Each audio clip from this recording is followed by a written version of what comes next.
അപ്പോൾ നാം മനസ്സിലാക്കണം, ഭവനം എന്നത് ഒരു മനുഷ്യന് ലഭിച്ചെങ്കിൽ അതൊരു വലിയൊരു അനുഗ്രഹമാണ്. ഭവനം എന്ന് പറയുന്നത് ഒരു വലിയ അനുഗ്രഹമാണ്. മുഅ്മിനീങ്ങളെ നാം മനസ്സിലാക്കണം.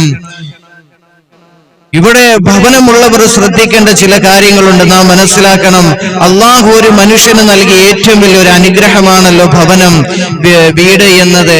അത് നല്ല രീതിയിൽ കൊണ്ടുപോകൽ നമ്മുടെ കടമയാണ്. എന്നാൽ ഇന്ന് പല വീടുകളിലും ശൈത്വാനിയത്തിന്റെ ഉപദ്രവങ്ങളും ഷർറുകളും ഇങ്ങനെ അധികരിച്ചു കൊണ്ടിരിക്കുകയാണ്. അതുകൊണ്ട് തന്നെ ഇന്ന് പല ഭവനങ്ങളിലും കുടുംബങ്ങൾ തകർന്നടിയുന്നു, മക്കൾ വഴിപിഴച്ചു പോകുന്നു, വീടുകളിൽ ഒരു സമാധാനമില്ലാതാകുന്നു. കാരണം എന്ത്? ഇതൊക്കെ പൈശാചികമായ ഉപദ്രവവും ഷർറുകളും ഉള്ള വീടുകളായതുകൊണ്ടാണ്. ഇതെങ്ങനാണ് ഈ ഷർറുകളെല്ലാം വന്നതെന്ന് നാം മനസ്സിലാക്കണം. ഇതിനെല്ലാം ഉത്തരവാദി നമ്മൾ തന്നെയാണ്. ഇതെല്ലാം ശൈത്വാനിയത്തിന്റെ ഷർറുകളുള്ള വീടുകളിലാണ് ഇങ്ങനെ ഒക്കെ അനർത്ഥങ്ങൾ സംഭവിക്കുന്നത്. ഇതിനെല്ലാം വഴിയൊരുക്കി വെച്ചത് നാം തന്നെയാണെന്ന് മനസ്സിലാക്കേണ്ടതുണ്ട് മുഅ്മിനീങ്ങളെ. ഒരു ഉദാഹരണം പറയട്ടെ. ഇന്ന് നമ്മുടെ പരിശുദ്ധമായ അള്ളാഹു നമുക്ക് അനുഗ്രഹമായി നൽകിയ നമ്മളുടെ ഭവനം, ആ ഭവനത്തിലെ വിശുദ്ധമായ ഖുർആൻ കൊണ്ടോ ഇബാദത്തുകൾ കൊണ്ടോ നമ്മൾ അലങ്കാരപ്പെടുത്തുന്നില്ലല്ലോ. കുറെ കാര്യങ്ങളുണ്ട്. എന്തുകൊണ്ടാണ് ഈ പൈശാചികമായ ഉപദ്രവങ്ങൾ ഇങ്ങനെ ഭവനങ്ങളിൽ വരുന്നത്? എന്തുകൊണ്ടാണ് ആ ഭവനത്തിൽ താമസിക്കുമ്പോൾ ഒരു ബർക്കത്തില്ലായ്മ, എന്ത് ചെയ്താലും പരാജയപ്പെട്ടു പോകുന്ന, ദുരന്തങ്ങൾ സംഭവിക്കുന്ന എല്ലാം പറഞ്ഞു തരാം. അള്ളാഹു മനസ്സിലാക്കാൻ തൗഫീഖ് തരട്ടെ. ഒരേ ഒരു കാര്യം ആദ്യം നിങ്ങൾ ശ്രദ്ധിക്കുക.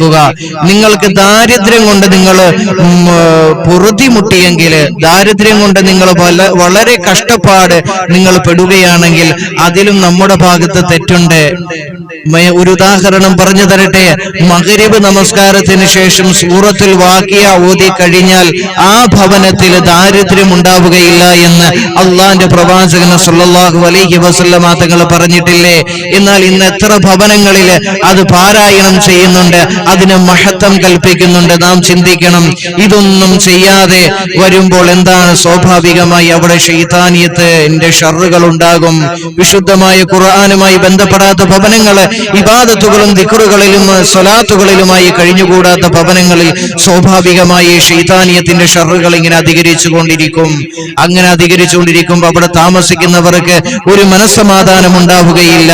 എല്ലാം കൊണ്ടും മുഅ്മിനീങ്ങളെ നമുക്ക് പ്രയാസങ്ങളും ദുരന്തങ്ങളും മാത്രമേ വരികയുള്ളൂ, അനർത്ഥങ്ങൾ മാത്രമേ വരികയുള്ളൂ. അതുകൊണ്ട് നിങ്ങളുടെ ഭവനങ്ങളിൽ നിങ്ങൾ ഖുർആൻ കൊണ്ട് അലങ്കരിക്കുക. അതിലെയോ അല്ലാഹുവിന്റെ പ്രവാചകൻ സല്ലല്ലാഹു അലൈഹി വസല്ലമ തങ്ങൾ പറഞ്ഞത്, നിങ്ങളുടെ ഭവനങ്ങളിൽ നിങ്ങൾ ഖുർആൻ കൊണ്ട് അലങ്കരിച്ചാൽ ആ ഭവനങ്ങളിൽ റഹ്മത്തിന്റെ മാലാഖമാരുടെ സാന്നിധ്യം ഉണ്ടാകുന്നതാണ്. അവിടെ മാലാഖമാരുടെ സാന്നിധ്യം ഉണ്ടാകുമ്പോൾ ശൈത്വാനിയത്തിന്റെ ഷർറുകൾ അവിടുന്ന് മാറും. അല്ലാഹു മനസ്സിലാക്കാൻ തൗഫീഖ് തരട്ടെ. ഈ അനുഗ്രഹങ്ങൾ കേൾക്കുമ്പോൾ ഒരു പാവപ്പെട്ട ഒരു മനുഷ്യന് ചിലപ്പം ദുഃഖം വരും. സ്വന്തമായി ഭവനമില്ലാത്ത ആളുകൾക്ക്, എന്റെ പ്രിയപ്പെട്ടവർ, ഒരു ദുഃഖം വരുമായിരിക്കും.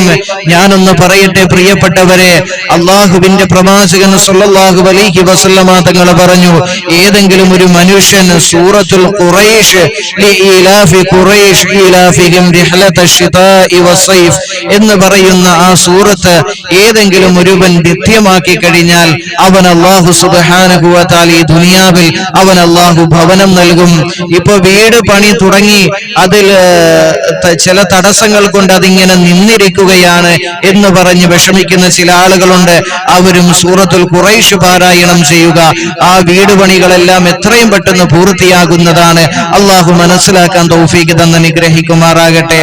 അതുപോലെ തന്നെ ഇവിടെ ഭവനമില്ലാത്ത പാവപ്പെട്ട ആളുകൾ മനസ്സിലാക്കണം, അള്ളാഹുവിന്റെ പ്രവാചകൻ സല്ലല്ലാഹു അലൈഹി വസല്ലമ തങ്ങൾ പറഞ്ഞു, ഒരു സമ്പന്നനേക്കാളും ഏറ്റവും അധികം എത്രയോ വർഷങ്ങൾക്ക്